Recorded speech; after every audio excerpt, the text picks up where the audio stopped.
Hello everybody, what's up?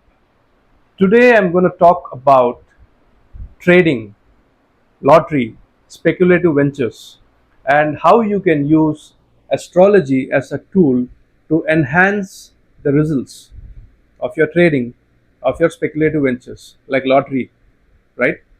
Now, nothing that I say in this video is financial advice.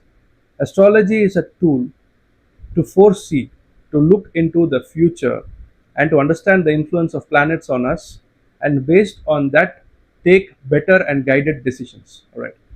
So, this video is about how to use astrology for trading. Okay. Now, when I'm talking about trading, I'm talking about spot, future trading, options, any kind of trading, right? Even share market. So when you are doing intraday, that is day trading in share market or stock market, then also you need to understand the position and placement of planets at that particular point when you are entering into the trade to understand what is going to be the outcome of the trade. Okay, because let's say that you're walking in a bridge, and in that bridge there is no barrier or barricade on both sides, so you're scared and fear gets you. And while trading, if you are fearful or doubtful, then that is when you take wrong decisions and you lose money. All right. But if you have astrology as a tool, that okay, currently when I entered into this trade, I entered in a good time, and so I've got an extra edge. So that belief and the placement of planets in good houses when you started the trade will support you to make it successful. Okay.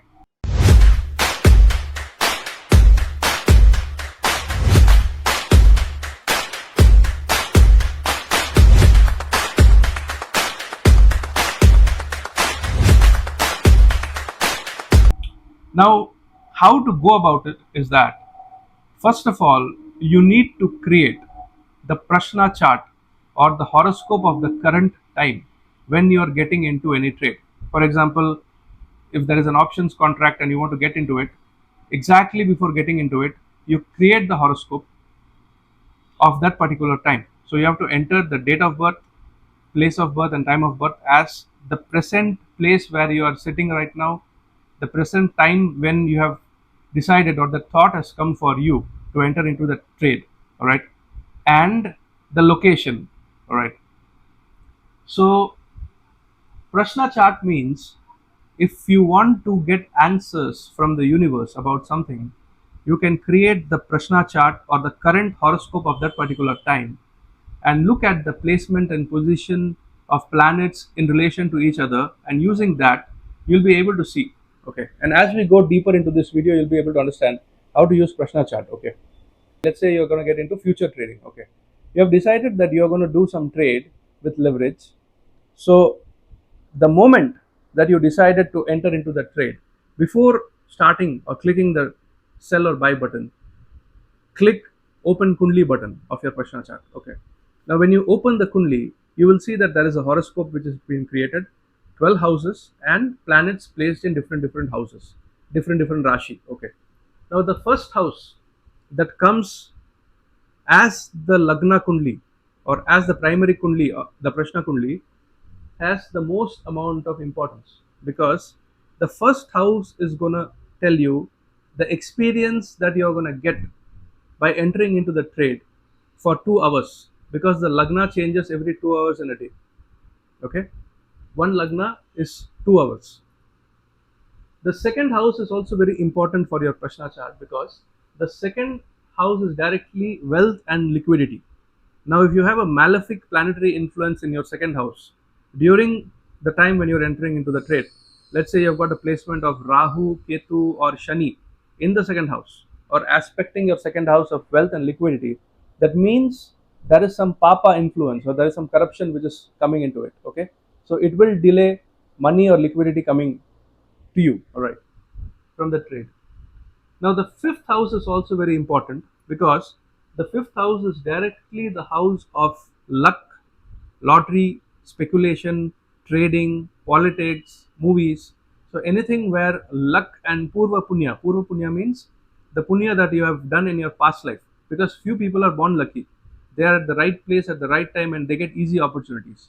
and few people, they struggle a lot, and then also they don't get fruits of karma, because they don't have the Purva Punya house, that is the fifth house, in good placement.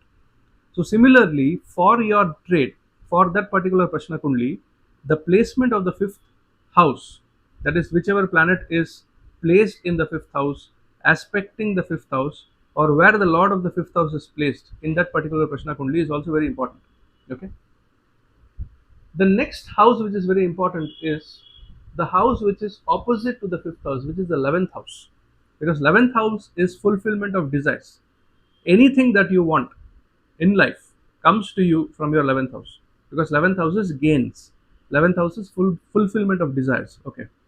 So now, if there is a malefic influence of planets over your 11th house, Saturn in the 11th house of your Prashna chart, Rahu in the 11th house, or Ketu in the 11th house, or your functional malefic planets placed in the 11th house of your Prashna chart, when you're creating it, shows that there will be delay or denial. Okay, I'll explain in detail. Now, 8th house. Okay, why I am mentioning 8th house is because 8th house is inheritance, 8th house is insurance, 8th house is unearned money. So, for example, you're digging a hole in your house or in your land, and suddenly you strike a pot of gold. Okay, so that is unearned money. You got it through luck. Okay, that has come to you from the 8th house. Now, 8th house can be considered the house of sudden luck. So that is also very important. So when you create the Prashna chart, you also have to see the position of the 8th house of the horoscope. Okay. So first house, second house, fifth house, 8th house, 11th house. When you create the Prashna chart, the first thing that should not be there in your first house, second house, fifth house, 8th house, and 11th house is placement of Shani or aspect of Shani. Shani has got three aspects: third aspect, fifth aspect, and 10th aspect. If you count three places from Shani, Shani is influencing that house. You don't want to do it. For example, if Shani is in the 11th house of your Prashna chart, then Shani will be aspecting the Lagna, and Lagna is the most important house of the Prashna chart. So in that case, don't go for this. Shani is directly blocking the 11th house of gains, fulfillment of desire, and Shani is also aspecting the Lagna, so you'll be stuck in that for at least 2 hours in the trade. Okay. Even if you're doing a long-term trade, like let's say you're doing a long-term option contract, okay, if there is Shani placed in the first house or the fifth house or the 11th house or the second house of the Prashna chart, that means money is going to come slow, because if it is in the second house, all right, then it is aspecting the 8th house of unearned money, because it's not your money that you're getting out of trading. You're suddenly getting it out of luck. You're striking gold, something like that. Okay. So first point, check planets in the Lagna or the position of the Lagna Lord, and see the position of planets in the second house, fourth house, 11th house also. So no malefic planets should be in the Lagna of the Prashna chart, and no malefic planets should aspect the Lagna of the Prashna chart. Secondly, no malefic planets like Saturn, Rahu, Ketu should be placed in either your second house, fifth house, 11th house, or 8th house of your Prashna chart, or it should not aspect it. That is the best Prashna chart. You are definitely going to gain. Alright, that's the first point. Second thing, Saturn means delay and loss, Rahu means illusion, and Ketu means non-materialistic in nature. Okay, so if there is Saturn in the fifth house or 11th house or second house or first house of the Prashna chart, when you are entering into a trade, definitely you're going to lose money. Definite. Okay. Whereas if there is Rahu in the first house or second house or fifth house or 11th house or 8th house of the Prashna chart, that means it will trap you into an illusion. You will get money. Let's say you will get some points of profit, and you will think that you're now going to become a millionaire. You're going to get more, and you're not going to take the trade, or you're not going to close that position, and because of that, it will go back and you lose money. So Saturn will frustrate you, Rahu will first give you, and then you will think you're going to get more, and then it will take away what it gives. And Ketu is something like everything is going right. So you created a Prashna chart for your trading, and you have this Ketu in the Lagna or the 11th house or the 5th house. Everything is going perfectly, and then suddenly, because Ketu co-rules Scorpio sign, the 8th house of the Kalpurush, okay, So Ketu, what it will do is it will create a sudden detachment during your trade. Current can go away, that is the electricity, the power that can go away, or suddenly there will be some crazy news, all right, in the market, like some president will tweet something or post something, and unexpectedly the trade was going in favor for you, but it will drop. So unexpected things come from Ketu, over expectations come from Rahu, and Saturn means delay, denial. Okay. Third point is, so these Saturn, Rahu, Ketu should not be influencing the good important houses of the Prashna chart. 1, 2, 5, 8 and 11. The second important thing is, Lagna is half the game, Lagna Lord is the remaining half of the game. So the Lagna Lord of the Prashna chart, it should not be placed in the 6th house or the 8th house or the 12th house or in conjunction with Rahu, Saturn, Ketu when you are doing the trade. Because if it is under the influence of the 6th house means accidents, a kind of a loss. 8th house is still okay, but the 12th house is again losses. So in the 12th house, you're going to lose the trade. Lagna Lord, that is the Lagna Lord of the Prashna chart in the 12th house, you're going to lose the trade. Lagna Lord of the Prashna chart in the 6th house, you're going to lose it. Lagna Lord in the 8th house is still okay, but the 8th Lord also should be favorable. Then you're going to get unearned money. Okay. The fourth and important point is that whenever you are having Saturn influence, don't take it, stay away from it. Saturn is the worst. It will not give you profits. Whenever you have Saturn influence in these houses, don't go for it. Okay. Now, when should you go for it? Which is a very good placement of a Prashna chart, which shows that it is very idle or it is very good for taking the particular trade or whatever. Okay. And remember, nothing that I say here is financial advice, and I've got nothing to do with advising on finance. What I'm showing is to create a astrological perspective of the time which is going to come in the future, and having an edge using astrology and take better decisions. That's it. Okay. Now in your Prashna chart, the most important factor is that Jupiter, the planet of abundance, a natural benefic planet which is here for giving. The primary fundamental nature of Jupiter is to give, is to bless. If it is in the first house of your Prashna chart, when you are going into the trade, amazing. So you check the position of Jupiter, and also you check if there is some good benefic in the 11th house like Moon or Mercury or Venus. It's a very good trade. And Saturn, Rahu, Ketu should not be in the houses that I am telling. Okay. If Jupiter is placed in the 7th house of your Prashna chart and aspecting the Lagna of the Prashna Kundi, then also it is auspicious. You are not going to gain that much of profit if Jupiter is in the 7th house, because it is aspecting the Lagna. It is not placed in the Lagna. If it is placed in the Lagna, more powerful, more auspicious. If it is aspecting the Lagna, then okay, maybe 60 to 70% of what you are expecting, you're going to get it. Okay. Jupiter in the 2nd house, amazing. Jupiter in the 5th house, brilliant. In the 8th house, amazing. 11th house, again brilliant. So if Jupiter is placed in any of these houses, if it is in the 5th house, it will aspect the 11th house of gains. If it is in the 11th, it will aspect the 5th house of speculation. If it is in the 2nd house, it will connect with the 8th house of unearned property. If it is in the Lagna, it will aspect the 5th house again with the 5th aspect. So Jupiter, best. Second, Venus, because Venus is also Asura Guru. So he is also here to give you in a different way. Okay.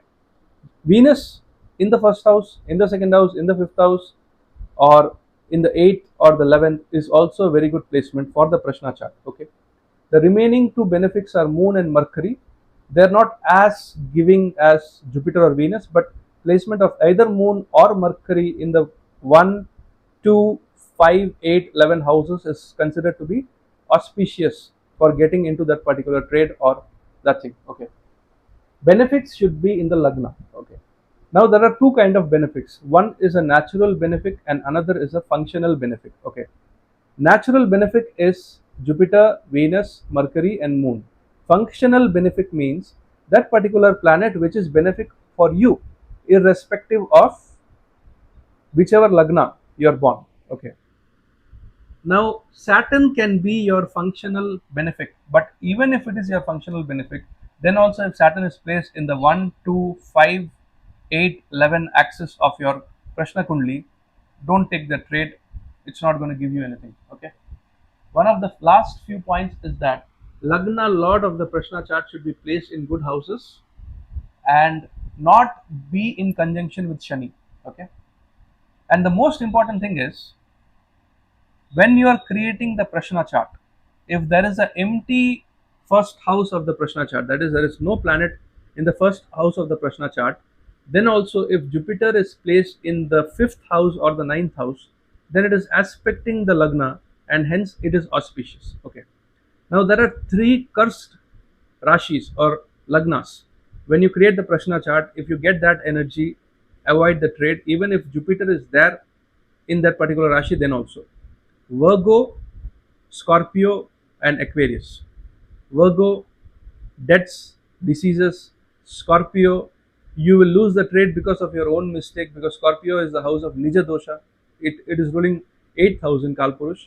And Aquarius, whatever you will get, you will lose it. That is the energy of Aquarius sign. Alright. So if Virgo, Scorpio, or Aquarius is arising in the first house of your Prashna chart for trading purpose, don't take that trade. Okay. So then after you have created the Lagna, Jupiter is there, everything is there, go to the dasha of the Prashna Kundli, and in that particular dasha, if you're running a Shani dasha or a Rahu dasha or a Ketu dasha, then also you have got a chance of loss.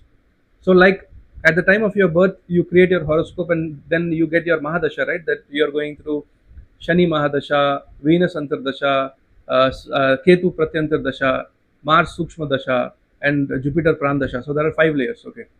So if in the Vimshotri Dasha of the Prashna Kundli, you are getting a Ketu Dasha or a Rahu Dasha or a Saturn Dasha, then also you are gonna get problems, delays, and face issues. Okay. So if you incorporate this method, when you are entering into the trade, right exact at that moment, if you create that horoscope, and if you see these combinations, now it will take time for you because I am used to doing it very quickly, but as you will practice this method, you'll be able to quickly glance and see, okay, Jupiter is in the first house, okay, Venus is in the fifth house, okay, Saturn is not aspecting the 1, 2, 5, 8, 11 houses. So that means, okay, it's a free road to trade. Okay. So trading is good if you are knowing what you're doing. Trading is bad if you don't know where you're going. Okay. So be very wise and judicious with the money that you have, because once you lose something, you lose something. You're not going to get it back. Okay. So that's it for today, guys. I'm going to come back with more such important videos which will be able to help you in your day-to-day life. All right. Not only generic astro videos. Okay. So take care of yourself, take care of the elderly people and the stray animals around you. This is Purab signing off from Purabs Universe. Adios, Jai Hind, Jai Bharat, Vande Mataram.